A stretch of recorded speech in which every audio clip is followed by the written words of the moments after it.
I've read the letter from Birmingham jail by MLK a few times before in classes such as history or English while we're writing in relation to other things that we are working on at the moment. And reading it this time really gives it a new perspective because I focused on how the structure was affecting the letter. What really drew me to looking at like the structure and everything and was how he really draws in his audience and how he really specifically has an audience that he's intended to write to.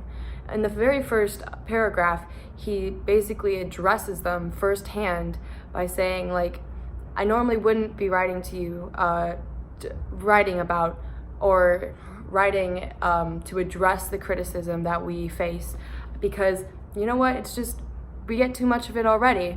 But when he said, I feel that you are men of genuine good will, he really draws them in at that point, and he's like, hey, look, I'm addressing you, give me the time of day to explain myself, which I thought was really, really intriguing.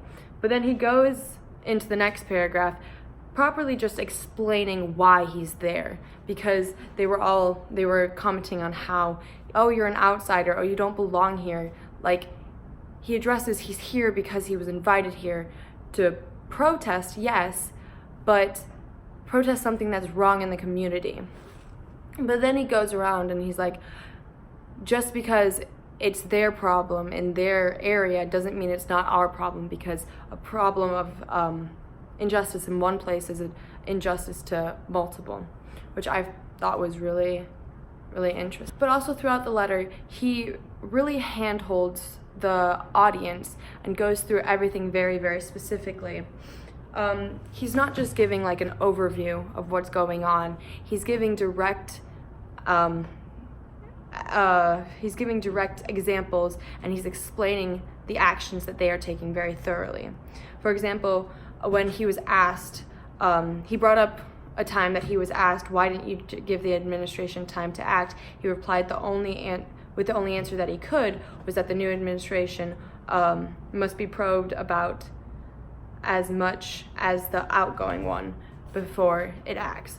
So he's basically giving the reasons why he's acting the way he is. Lastly, throughout this paper, you can really feel his urgency coming through and the type of person he really is. Because throughout the entire paper, he's really just saying, listen to me for once and understand where we are coming from. He's not trying to rub it in their faces. He's not trying to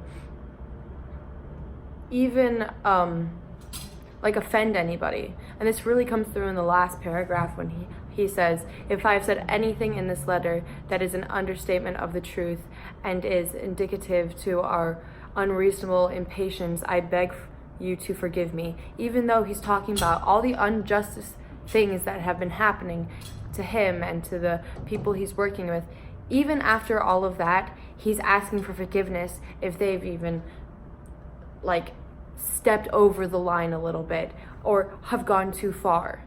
Like, it really kind of shows the kind of the movement that he was trying to portray. So I really do believe that the way that he structured this paragraph, the way that he really held the audience, it really was a good way and a good representation of the group itself.